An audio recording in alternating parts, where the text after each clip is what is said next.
how to actually become a millionaire. Not the fake version where you win the lottery or your uncle dies and leaves you a house.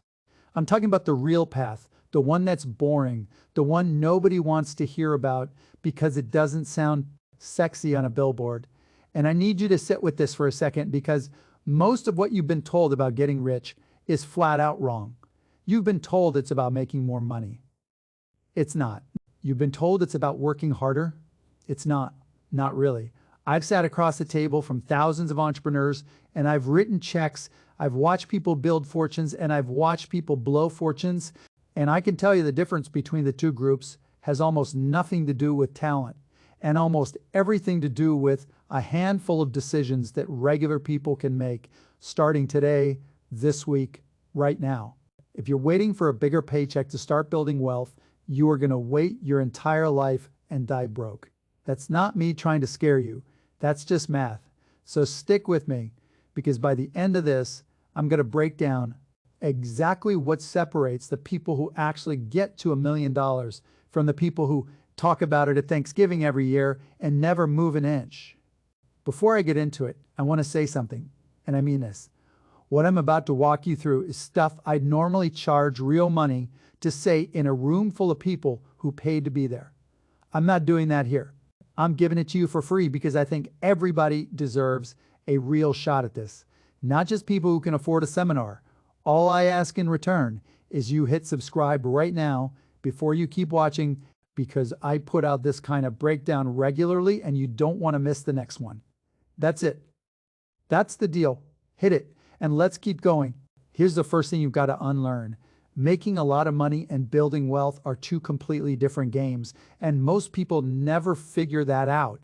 I've met doctors, lawyers, guys pulling in 300-400 grand a year who are one bad month away from a serious problem. And I've met people making 60-70 grand a year who are sitting on 7 figures and sleeping just fine at night. How does that happen? Because income is what you make. Wealth is what you keep, and what you keep working for you. A big income with zero left over at the end of the month is not wealth. It's just a bigger treadmill. You're running faster, but you're still standing in the same spot. I've watched guys close a huge deal, get a check that would change most people's lives, and within 18 months, they're right back where they started. Sometimes worse, because the second the money showed up, their spending showed up right behind it, dollar for dollar. That's not bad luck. That's a pattern, and it's the single most common pattern I've seen destroy people who had every advantage. The paycheck goes up, the car goes up, the house goes up, the vacations go up, and the gap between what comes in and what goes out stays exactly the same or gets worse. And here's the part that should really bother you. None of that stuff builds you $1 of net worth.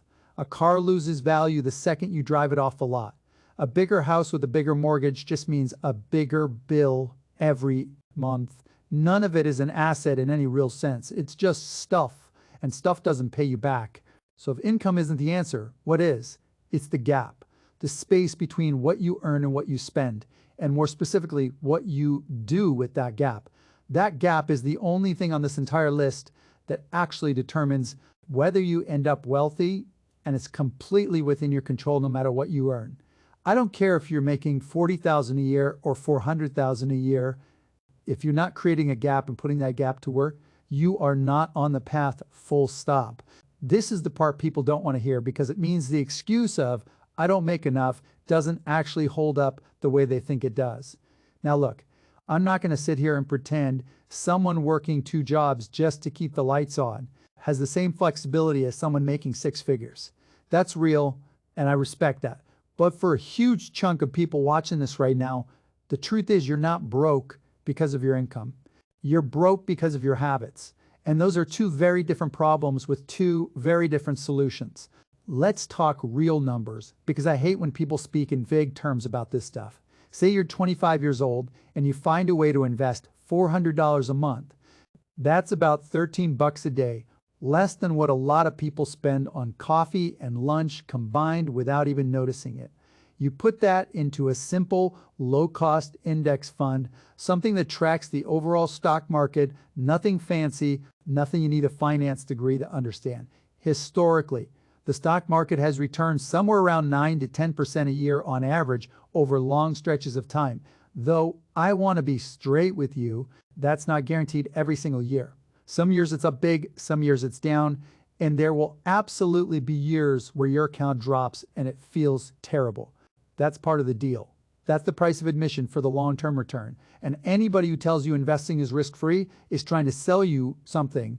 But if you stay consistent with that 400 a month for 35 years, riding out the down years along with the up years, you are looking at well over $1 million by the time you're 60. Nobody had to hand you a trust fund. Nobody had to give you a promotion into six figures. You just had to protect the gap and let time do what time does. That's the whole secret.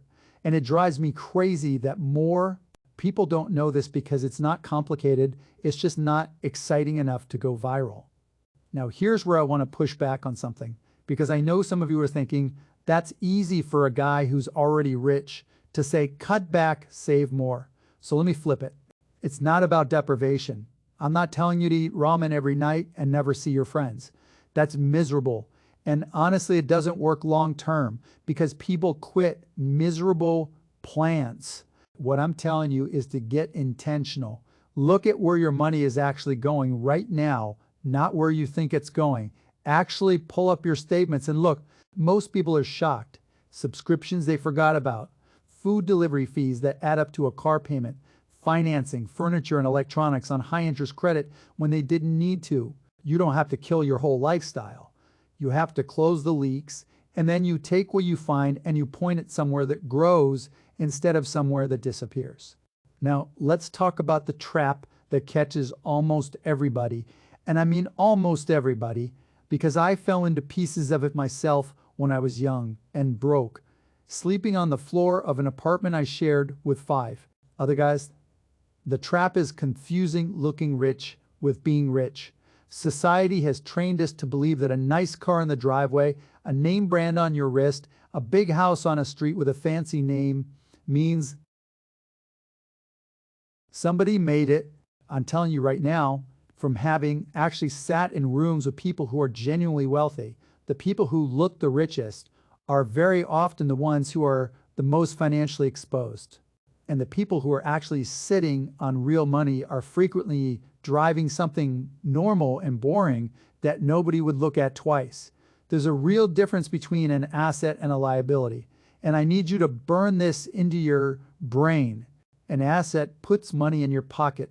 A liability takes money out of your pocket, period. That's it. That's the whole definition. A stock that pays you a dividend, a rental property that pays you rent, a business that pays you profit. Those are assets. A car payment, a boat, a timeshare, a closet full of stuff bought on a credit card. You're still paying interest on next year. Those are liabilities dressed up to look like success. Here's the trap in action. You get a raise. Great. That's good news. But then almost immediately your brain starts doing math on a bigger apartment, a nicer car, a fancier vacation, because now you can technically afford the monthly payment. So this is called lifestyle creep, and it is the quiet killer of more fortunes than any bad investment ever was, because if every single time your income goes up, your spending goes up right alongside it. That gap I talked about earlier, the only thing that actually builds you wealth, it never grows. You could triple your income over 10 years and still have zero net worth to show for it, if lifestyle creep is running the show. And I've watched that happen to smart, hardworking people over and over. The fix isn't complicated, even if it's hard to actually do. When your income goes up, let your investing go up before your spending does. Give yourself a little bit of room to enjoy the raise. You earned it, but the majority of that increase needs to go to work for you before it ever touches your lifestyle. Automate it if you have to. Set it up so the money moves before you ever see it sitting in your checking account tempting you. Because willpower is unreliable, but a system that moves money automatically doesn't care how you're feeling that day. All right, let's get into where this money should actually go, because savings alone won't get you there. I want to be really clear about that. Cash sitting in a savings account loses value every year to inflation, meaning the stuff you want to buy gets more expensive faster than your savings account interest can keep up. You have got to put your money somewhere it can grow. And for the vast majority of people watching this, that place is the stock market, specifically through simple, diversified, low-cost funds. Now, I know for some of you that sounds boring, maybe even scary because you've heard stories about people losing everything in the stock market. I'm not going to lie to you and say there's no risk. Any real investment carries risk. And you should never put in money you can't afford to have tied up for years. And you should absolutely talk to a licensed financial professional about your specific situation before making big moves. Because everybody's circumstances are different, and what's right for one person isn't automatically right for another. But historically, broad market investing over long periods has been one of the most reliable ways regular people have built serious wealth, precisely because it doesn't require you to pick winning stocks, time the market, or have any special insider knowledge. You're not betting on one company. You're betting on the entire economy continuing to grow over decades and over the long haul. That bet has paid off again and again. This is where compounding comes in. And I want you to really understand this because it's the closest thing to magic that exists in the financial world. Compounding means you earn returns not just on the money you put in, but on the returns that money already made. Your money starts making money, and then that new money starts making money too. In the early years, it feels slow, almost pointless. You're looking at your account after a year of saving, and it doesn't feel like much happened. That's the part that makes people quit too early, and it is the single biggest mistake I see, but stick with it long enough, and the growth stops being a straight line and starts curving upward fast, because you're not just adding, you're multiplying. This is exactly why starting in your 20s beats starting in your 40s. Even if the person starting later puts in more money total, time is doing heavy lifting that no amount of extra contribution later can fully replace. If you're in your 20s or 30s watching this, you have the biggest advantage anybody can have in this game. And it's not extra cash, it's extra years to use it. Now, beyond just the stock market, I want to talk about something that took my own wealth to a completely different level, and that's owning something instead of only working for something. There's a real ceiling on how much money you can make trading your hours for a paycheck. No matter how good you are at your job, there's only so many hours in a day. But when you own equity in a business, when you own real estate that generates rent, when you own a piece of a company that grows in value, you're not capped by your hours anymore. You're capped by the size of the thing you own. And that thing can grow while you sleep, while you're on vacation, while you're doing literally anything else. This doesn't mean everybody needs to quit their job tomorrow and become an entrepreneur. That's not realistic and it's not necessary, but it might mean starting something small on the side, a skill you already have that you could sell, a little business you build slowly on nights and weekends without betting the farm on it. It might mean once you've got your investing foundation solid, looking into real estate down the line. The point isn't that everybody needs 5 businesses. The point is that owning assets, even small ones, changes the ceiling on what's possible for you in a way that a job alone never will. And look, I'd be lying to you if I said this whole path was thrilling. It's not. The people who actually reach $1 million and beyond are, more often than not, the people who are willing to be boring for a long stretch of time while everyone else around them was chasing quick wins and flashy stuff. They kept contributing when the market was down and it felt pointless. They didn't panic and pull their money out when things got scary because they understood that selling during a downturn locks in a loss that a little patience would have recovered. They didn't let a bad month convince them the whole plan was broken. Wealth building rewards patience and consistency in a world that is constantly trying to sell you shortcuts, hot tips, and get-rich-quick nonsense. I've seen more people lose money chasing a shortcut than I've ever seen build real wealth. Wealth from one. If something promises you guaranteed huge returns with no risk, that's not an opportunity, that's a red flag, and you should run from it every single time. So here's my challenge to you, and I want you to actually do this, not just nod along and close the video. Tonight, not next week, not when things calm down. Tonight, go look at your actual spending from the last 30 days, and find one gap, even a small one. Then open up an investment account if you don't already have one and set up an automatic contribution. Doesn't matter if it's $25 or $250.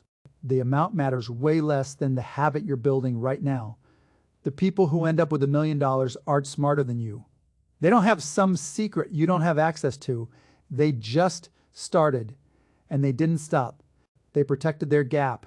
They let time and compounding do the heavy lifting, and they refuse to trade the long game for a shortcut that never actually delivers. You've got everything you need to start this right now, today, with whatever you're working with. The only question left is whether you're going to be the person who talks about getting rich or the person who actually builds it. Make the decision, hit that subscribe button if you haven't already so you don't miss what I break down next, and go move on this before you close this video and let another day slip by.